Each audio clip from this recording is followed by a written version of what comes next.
Okay, so as I mentioned earlier, no, everything you need, no, to know about Education 4.0. So, in order to prepare future graduate for work, universities, colleges must align their teaching in process with technological advancement, no.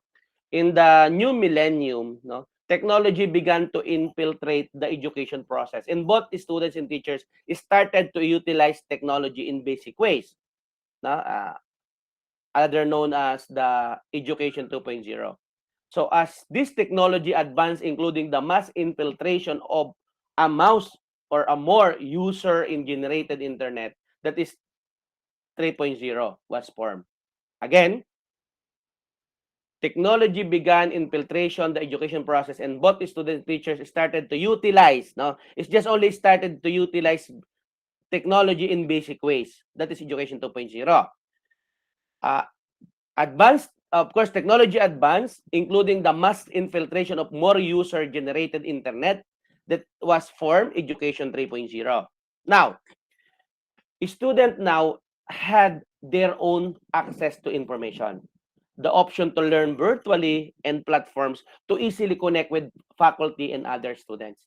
So, education was no longer centered upon a back and forth between students and teachers, but instead took on a more network approach, with a student having their own direct connections to a variety of different information sources.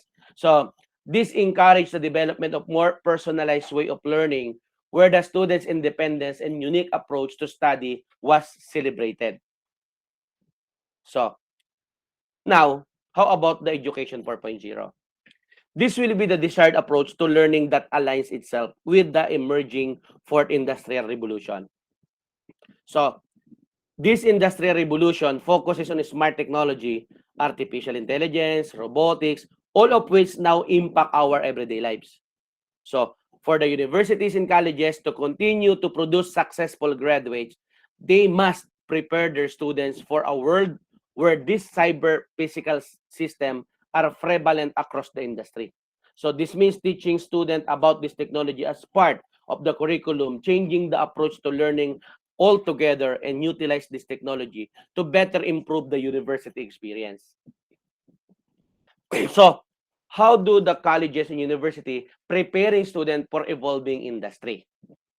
As I mentioned earlier, no, cyber physical system are steadily becoming more integrated into various industry, inevitably affecting the skills requirement for employees. And we are always heard the word, no, industry mismatch. Based on the research of McKinsey Digital revealed that due to the fourth industrial revolution, take note, 60% of all occupation could potentially have at least a third of their activities automated. Okay? So, however, there is much more to consider than the potential disruption of the hard skills required for various job rules. So, the fourth industrial revolution will so impact the soft skill that students will need in the future. Because, of course, even we know how to, we are very good technically. But how about the soft skills? The way how we'll be able to manage people, the way how we'll be able to handle changes, and so on and so forth, and how we'll be able to adapt new environment and so on. No?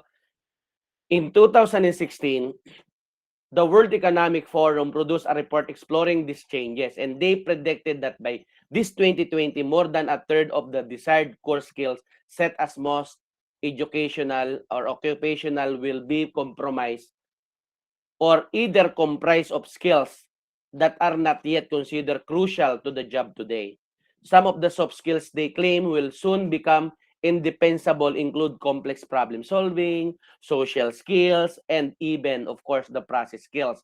Technology also allows us to be constantly connected, and as a result, job roles are steadily becoming more flexible and adaptable, because Education 4.0 is about evolving with the times and for higher education institution. And this means understanding what is required of their future graduates. So, what will be the approach or a new approach to learning? Of course, by aligning teaching and learning methods with the skills needed in the future, universities and colleges can be sure they are successfully preparing their students for the fourth industrial revolution. One method of doing so is by encouraging accelerated remote learning, which is the idea that students will learn theoretical knowledge remotely using digital means, whilst ensuring any practical skills are still learned face to face. Of course, as what we have here due to pandemic, no, we have what we call hybrid, no, hybrid learning. This coming, I think, even the second semester or on the first semester, no. So it is always consider, no, the face to face for for laboratory subjects or for the hands-on activities. This is more flexible way of learning that requires accountability and good time management skills that will be relied on due to the rise in the freelance economy, no. The move towards this way of working will also require students to learn how to adapt quickly to new situations they may face in their evolving careers. No? Project-based learning highlights are the importance of studying a wide set of skills that can then be applied to each scenario, as opposed to sticking to a set skills directly linked to a specific job role. So learning practices such as scale up are increasingly in popularity with institutions such, I think, in other country, no, utilizing the practice like North Carolina State University and others, no. A scale up way of learning has students set at the round tables scattered across the room, allowing the teacher to freely walk through the space and approach student if necessary. So with this way of learning, students are also working out problems on laptops and whiteboards, answering real-time quiz question and helping each other learn. So the approach to exams and assessment will also change,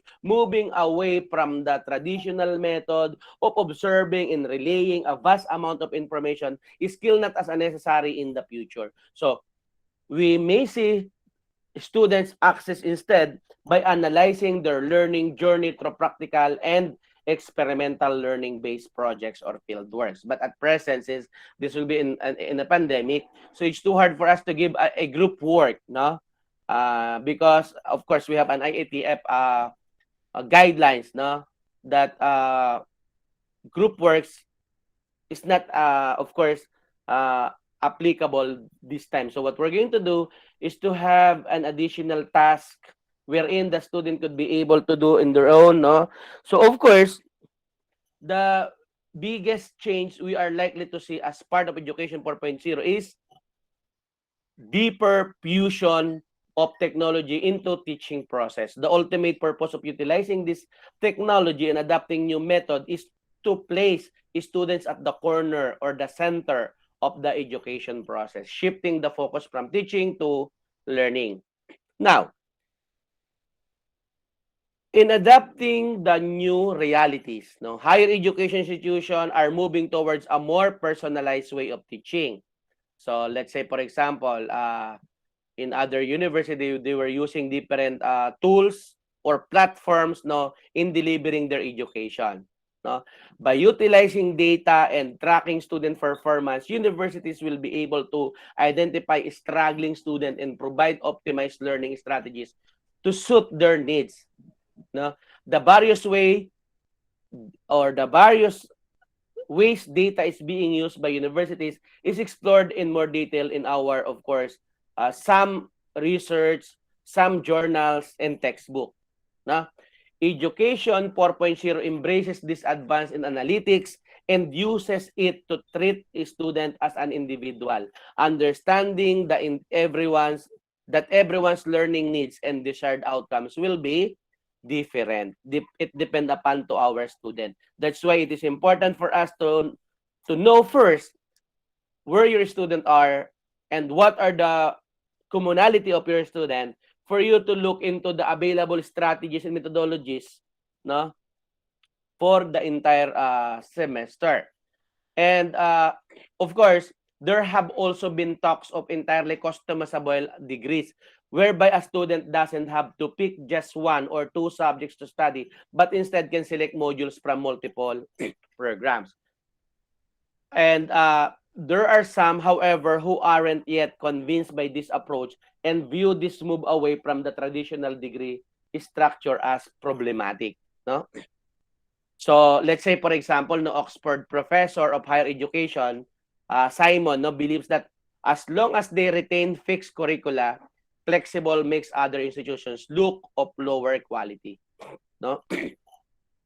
Yet, the new approach of program structure is likely to create versatile, well-rounded students who can adapt themselves to various career options, something that will be extremely valuable in the future.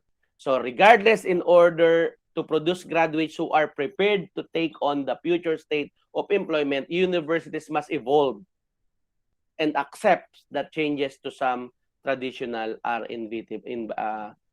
inevitable. Okay? Again,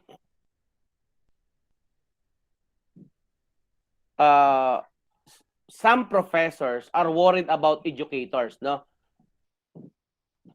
Their readiness in responding to the port IR and question if universities are capable of managing the convergence, fluidity, power of ships, contingency, and even the ethical issues that came along with the port IR.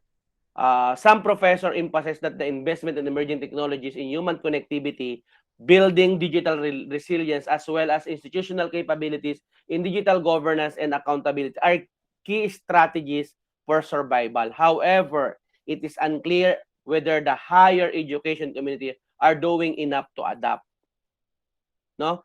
Create an enabling environment for learners, academic and practitioners to break barriers, imagine, innovative, create, and collaborate. No, develop a 4.0 ready ecosystem fitting to institutional context, stimulate greater human connectivity through the exchange of student and staff, which is enabled through global and regional networks and consortium of higher education institutions. Incorporate spiritual values, ethics and morality, national identity, and sense of concern and connection to the community through curriculum delivery and technology transfer. And be mindful of the benefit and risk brought about the fourth industrial revolutions. So, changing landscape of employment trends, no? Where jobs that are available now and may be obsolete in the future. But new types of jobs will emerge to meet the demands of the IR 4.0. So as I mentioned earlier, no? Changing landscape of technologies. So the exponential or the exponential digital image or the digital age brings with it unfamiliar technologies. Hence, university need to be consistently anticipate and prepare for changing skills and new knowledge. For students, of course, from digital immigrants to digital natives. No? Changing landscape of the demands, we may be confronted with unforeseen problems and issues in the future. Because due to the rapid economic and social change, school universities have to prepare students, as I mentioned, for jobs that have not yet been created. Technologies that have not yet been invented, in problems that we don't yet know will arise. Higher education sector is pressured to put up with the needs of digital communities. Again, to summarize or to sum up the discussion, to deal with 4.0 transformation challenges, and organizations need to have a successful strategy. The developing of technologies such as big data and artificial intelligence will replace most of the processes. So the next generations are more attracted to the use of smartphones and the apps. And new technologies transformation our lives by inventing new, undreamed of things and making them in new, undreamed of ways. So computerized interruptions are going on each and every day. We have to save our center qualities, moral standard, and way of the Filipinos' way of life as grasp the fourth industrial revolutions. Advance among Philippine colleges and universities is a key aggressive factor of digital transformation in IR 4.0. Advanced education pioneers should abuse the potential open doors carried by the IR 4.0 with much obligations and astuteness by giving computerized administration to their foundations. Advanced delivered in the port IR, if wrongly utilized, could undoubtedly lead us adrift from our way of life. Center qualities and characters that Filipinos is glad for. So in this manner, it is essential for Filipinos to give a code of ethics and responsible conduct to control organizations and people in their investigation of this fourth IR advances. So I think that's it.